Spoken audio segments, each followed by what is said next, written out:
Good evening, ladies and gentlemen, and welcome to What's Up With That, the show that brings you interesting people, places, cultures, and subcultures here in the South Bay, the San Francisco Bay Area, and beyond.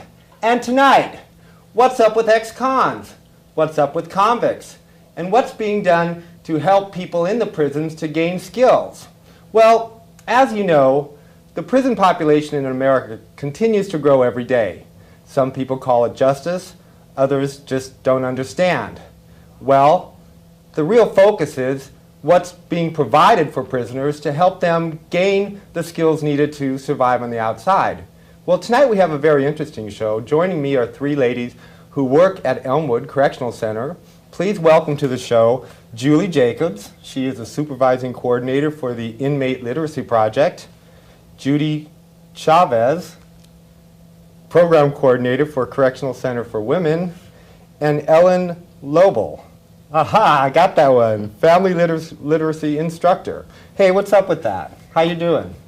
Hey, you know, going into prisons or jails is really a noble thing, and I think a lot of people are really frightened of the whole concept of actually going into a jail.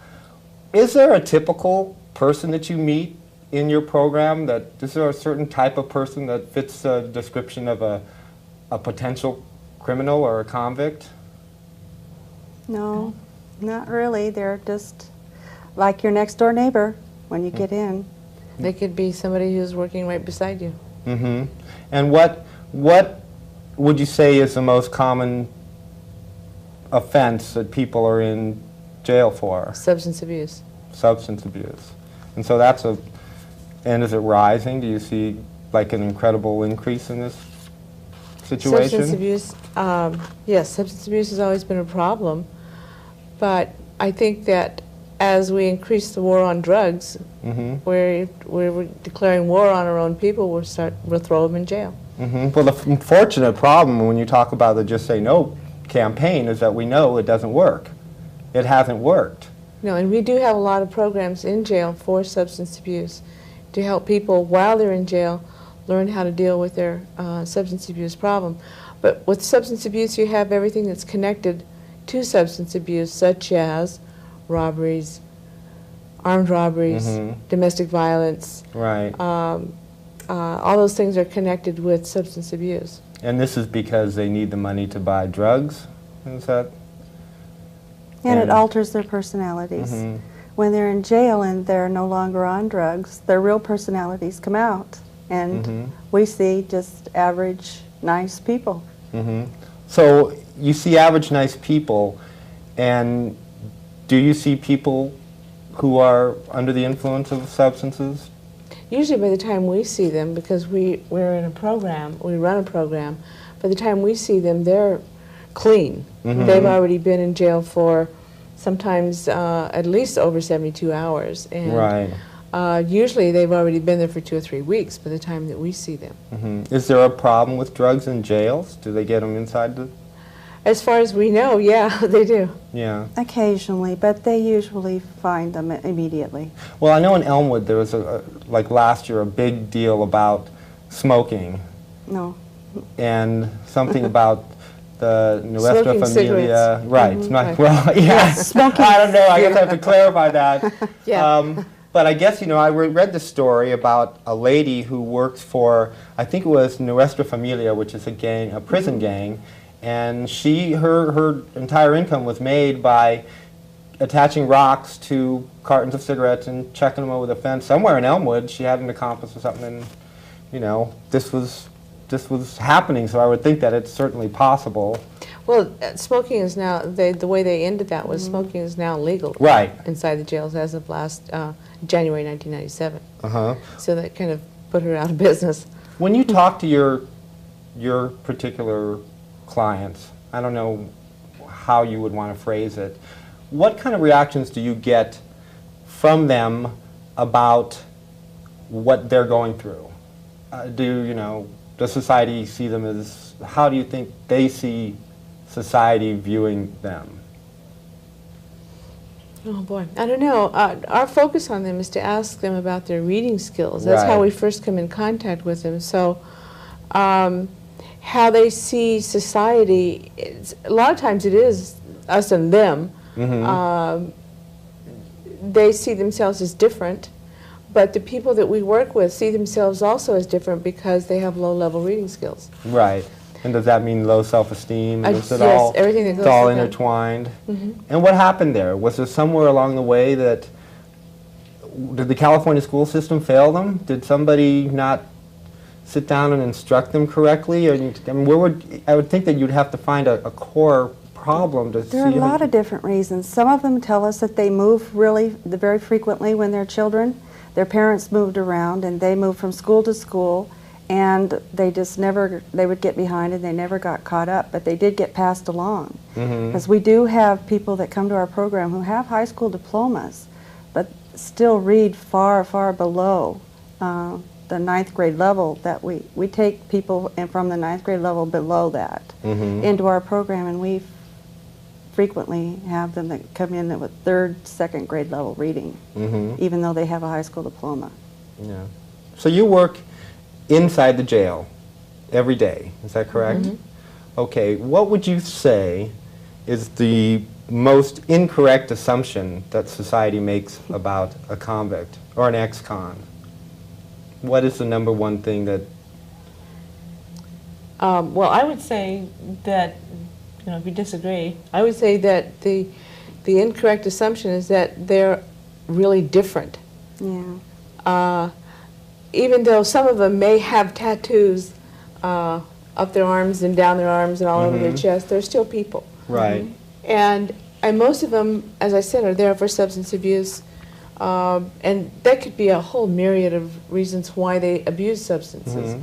I don't have the statistics. I think the paper had Mercury News not too long ago had an article about abuse, both physical and sexual abuse of men and women. Well, didn't somebody die in county jail or something? Someone put a sack over their head or something like that? And that we were never ever connected with that, and so I don't know. All I know is from that is what I read in the paper. But when people come into a jail, they could be very angry, but they can be very angry on the outside too. So, you know, to say that someone in jail is very different than the guy you see walking down the street, I think it's an incorrect assumption to say that just because they've been in jail, they're different. They aren't. They're people. And unfortunately, in our society, you know, it's always what we can say about somebody else to make ourselves better or appear better. A put down. And a convict or an ex-con is, you know, a number one very easy target.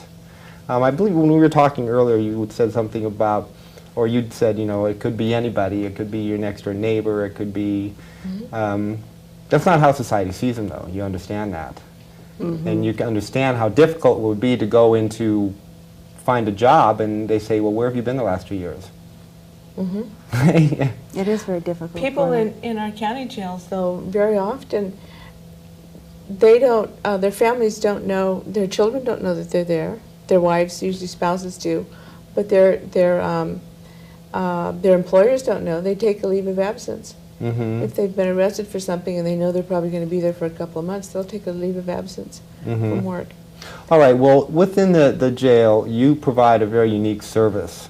And let's talk a little bit about that. Okay. It is a literacy. Why don't you go ahead and explain a little bit about what you do in the jail? Well, I'm the supervising coordinator for the Inmate Literacy Project. We provide tutors for inmates who need help improving their reading and writing skills or improving their literacy skills. These are volunteers from the community. We train them. They volunteer to come into the jails to help people learn how to fill out a job application, to learn how to improve their math skills as well as reading. What percentage of the people incarcerated in this area are below reading level, below average? We don't have any hard statistics for you, but on the average, about every 10 people that we assess, I would say probably 4 to 5, 3 to 4 to 5 are below a 9th grade level. And do you think, I mean, do you feel maybe that that's a reason why they're in the predicament that they are? Very often. Yeah. We feel that it is. Yeah, I'm sure. They can't get jobs in the Silicon Valley with that kind of educational No, level. especially in this competitive valley, it's be impossible. And to be honest, sometimes they live in neighborhoods where they can see that someone who deals drugs makes a lot of money. And they don't want to work down at the Burger King for minimum wage when somebody right next to them asks them to make a delivery for them, and they make quite a bit more money than that. And when they get started when they're kids. Right. And once they're in your neighborhood and there's something that you don't get out of that easily, it's pretty hard to get away from that. So as a result, we find some very young people in jail. We have them 18, 19 years old that are they're really just kids. They have their birthday at Juvenile Hall and they're then shipped to Elmwood. Yeah. Oh, what a bummer. You know, you said something that struck me when you were talking about this kind of feeling, with the drugs and the stuff. I know in the rap culture, a lot of the music is very much sort of, I guess the best way to say it is without, there's no sense of an extension of life. Do you know what I mean? And Tupac, of course, was the great example because he predicted the year he would die. He didn't see himself as ever living to the age of 30. And I think that's a big thing here. It's a big thing here, this hopelessness that lives inside. Now, Ellen, you run an interesting program as well. And why don't you talk a little bit about what you do? Okay. I teach a class on the men's side and on the women's side out at Elmwood in the Correctional Center for Women. And it's a family literacy class, and it was started at San Quentin. And we have a wonderful curriculum, and we use children's books to talk about parenting issues. And for example, today on the men's side, we wrote a book called Daddy, Daddy, Be There. And it really touched all the men in the class because they feel that they'd love to be home helping their kids out, but they're stuck at Elmwood and feeling a little bit powerless and not really sure what will happen when they get out. Right. So, or maybe they've been in several times, and then this book is really poignant because it tells them, how much their kids really need them. Right. And we have similar Well, it books. must be devastating for a child to not have a father, especially at a young age, and really, like you said, not know where they are, or is this like a big cover-up or something? They're just told, what are they told? Daddy's out to sea or something? Yeah, they do have different stories. Some of the women tell their kids that they're away on a job and that they're going to school or they're visiting a relative, something like that. But Ellen's class teaches the inmates to be honest and tell their children where they are, that they made a mistake. I know she knows more about the lesson than I do. Yeah, we have, one of the last lessons is to talk about incarceration and reconnection with your kids, and we use a couple of great books. One of them is called The House That Crack Built, and you'd probably only want to use that with an older kid because it's very explicit and some of the pictures are just really horrifying. And then another one describes what it's like when Dad goes off to prison. The House That Crack Built. Yeah, that's pretty, that's right to the point there. Yeah, that wasn't originally in the curriculum, but we added it because we thought it was very important. But I think it's important to do that. I think you have to do something that they can understand, Well, we talked a little bit about the way society views the convict, the person both incarcerated and the one out. And we have a video clip that we're going to look at, and this is a video clip, a Hollywood media video clip, and this is where a lot of these stereotypes come from. And we're just going to look at it, and I want you to tell me after you look at it, is this anything like the place you work at? So let's take a look at this video clip right now.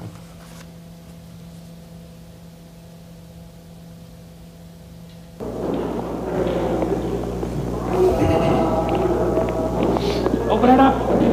Here we go. Come on, Lewis. Come easy on this.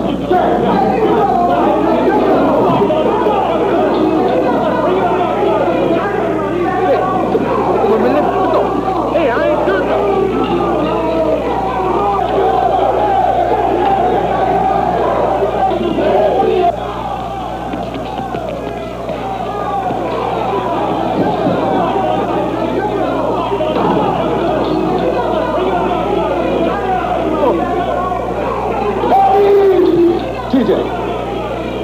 Do your own time, man. That's what I've been trying to teach you. Do your own time. But I'm with you. Dead. That's it. Your daddy, you don't even know it. You've been in here so long, man. You're dead and you don't even know it.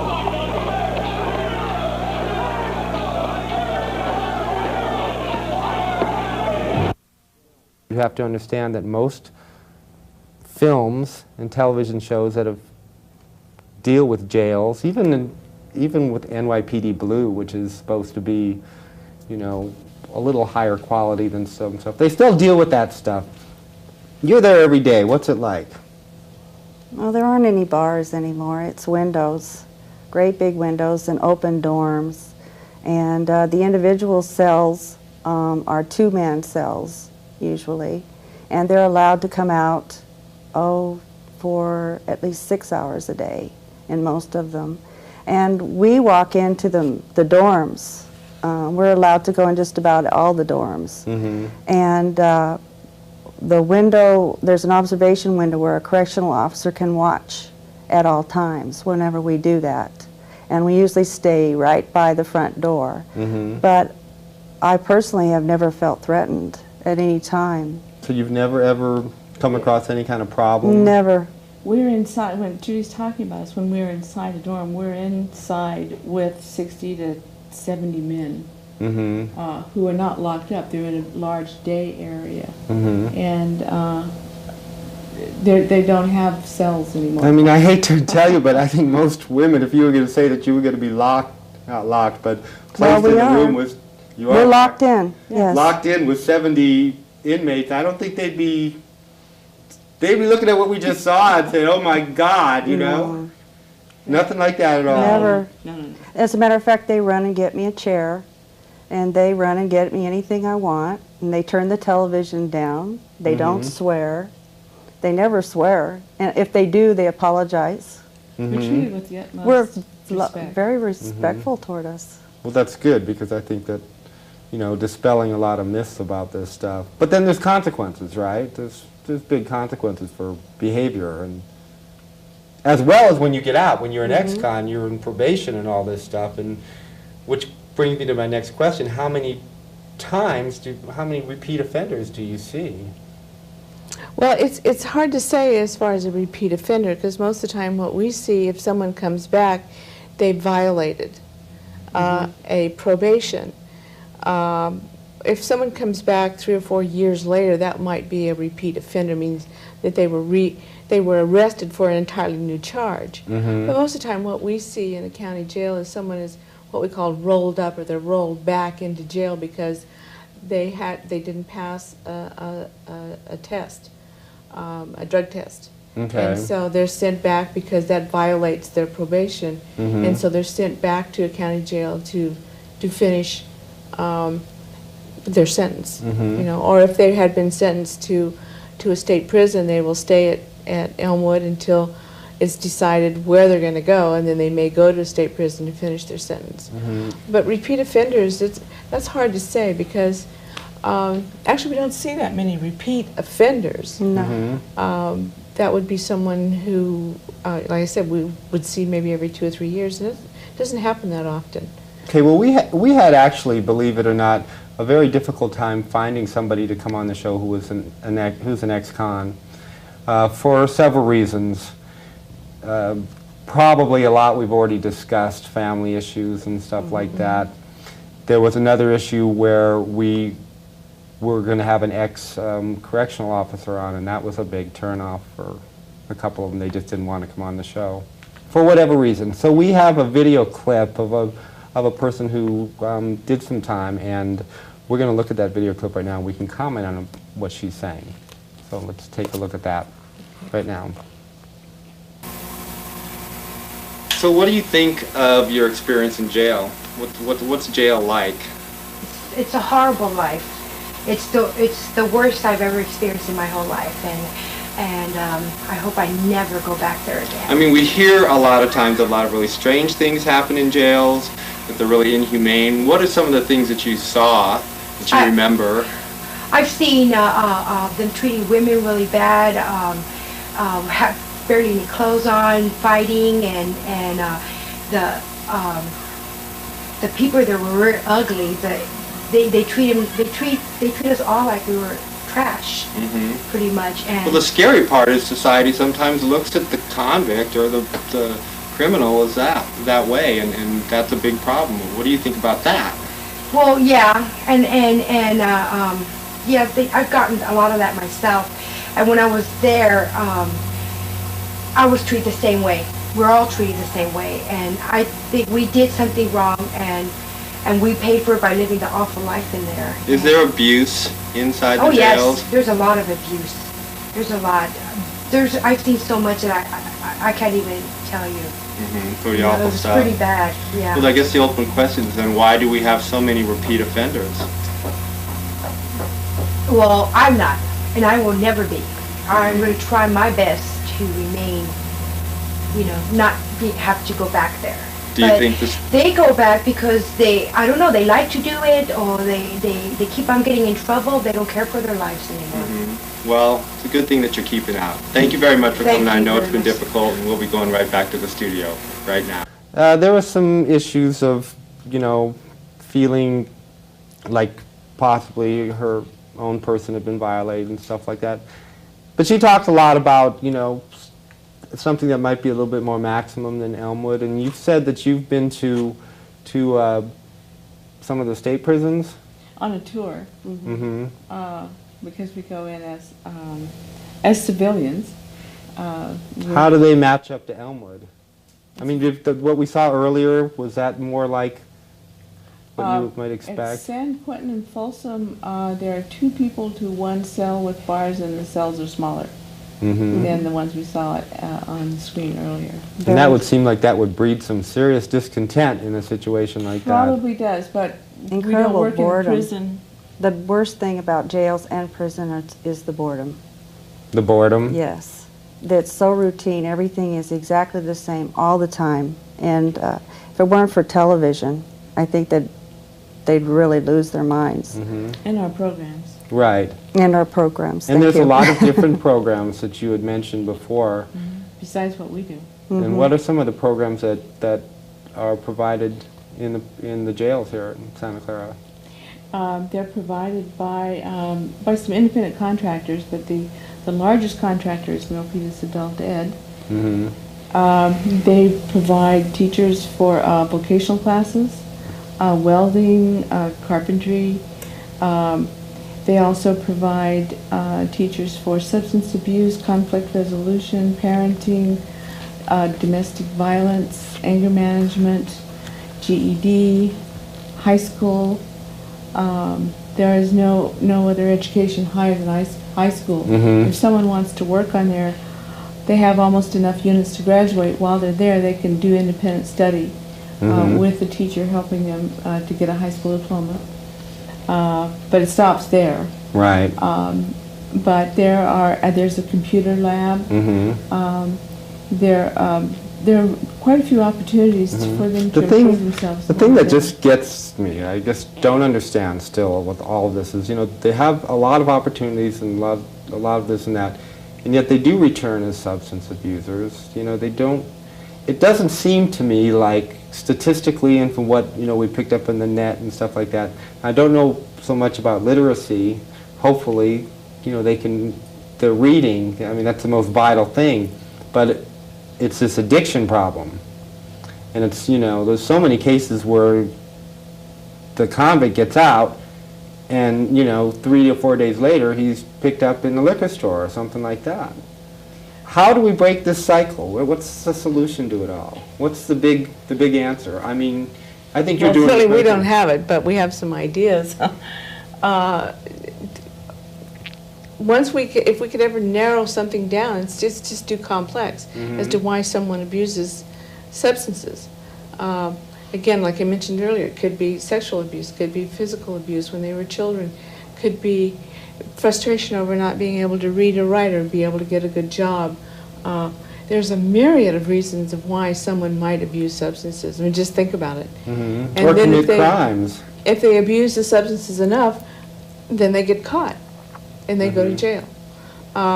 especially if it's an illegal substance. So, but there could be a million reasons why someone would abuse a substance.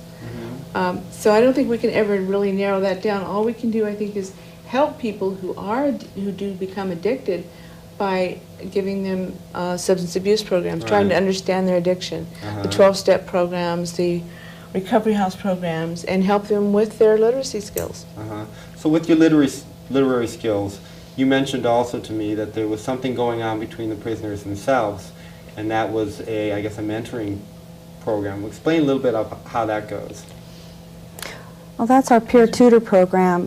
They volunteer. I go into the dorms. They get to know me, and they find out that we have this program in which we train them to teach each other.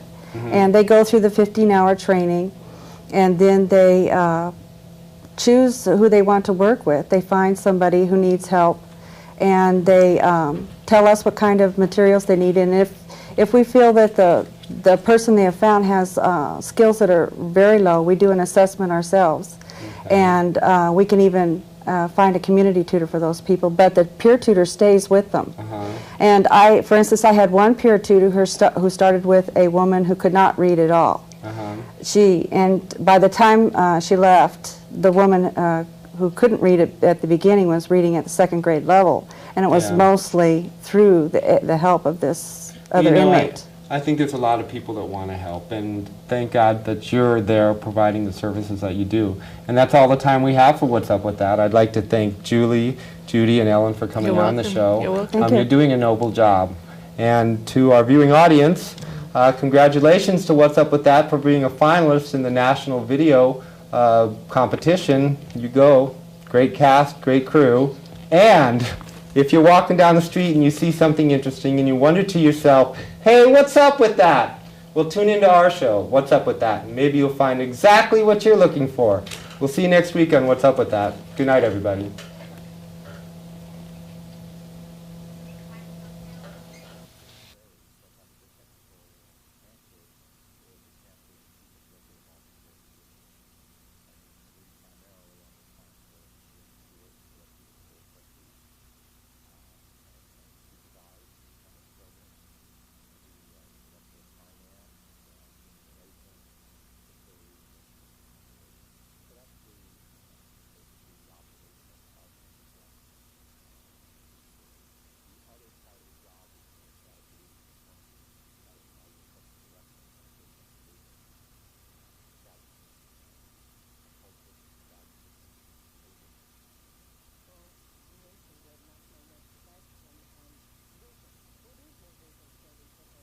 The Nuestra Smoking Familia, cigarettes. right? It's not, well, yeah. Smoking. I don't know. I guess I have to clarify that. Yeah. But I guess, you know, I read the story about a lady who works for, I think it was Nuestra Familia, which is a gang, a prison gang, and her entire income was made by attaching rocks to cartons of cigarettes and checking them over the fence somewhere in Elmwood. She had an accomplice or something, and you know, this was happening. So I would think that it's certainly possible. Well, smoking is now, the way they ended that was smoking is now legal Right. inside the jails as of last January 1997. So that kind of put her out of business. When you talk to your particular clients, I don't know how you would want to phrase it, what kind of reactions do you get from them about what they're going through? Does society see them as, how do you think they see society viewing them? Oh boy, I don't know.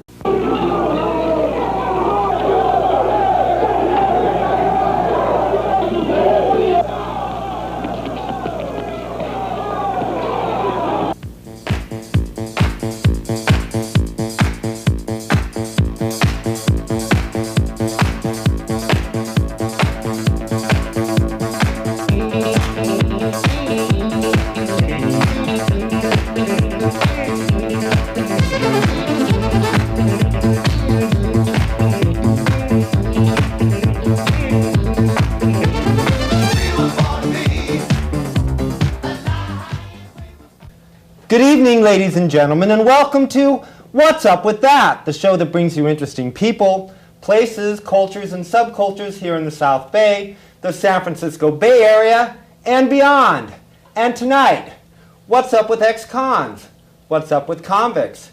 And what's being done to help people in the prisons to gain skills?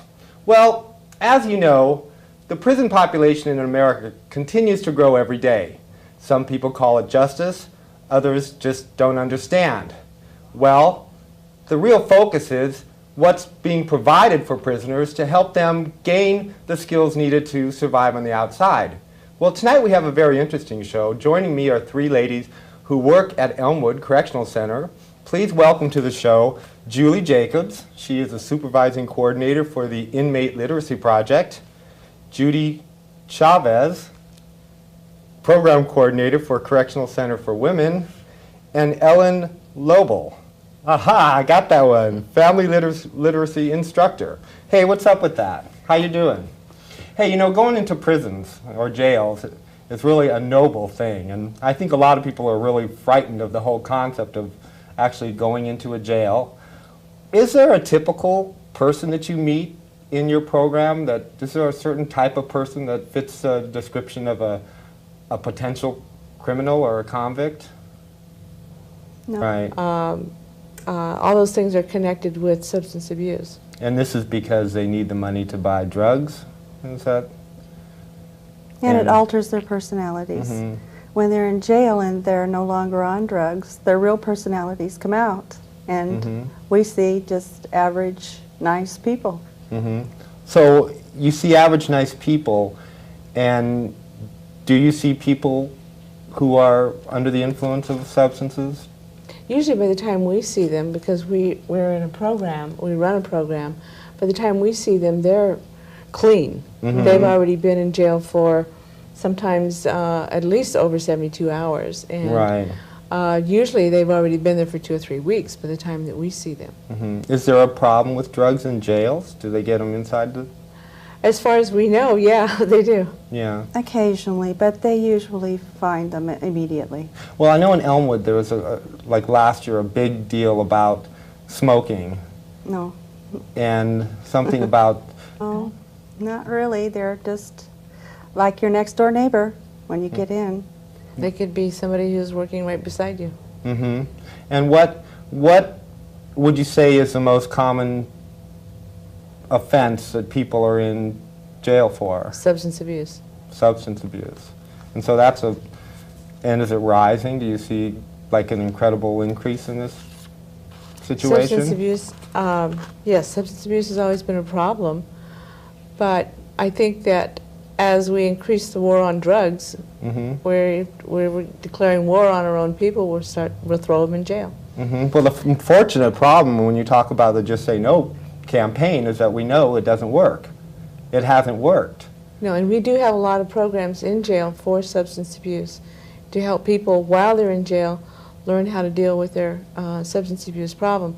But with substance abuse, you have everything that's connected to substance abuse, such as robberies, armed robberies, Mm-hmm. domestic violence,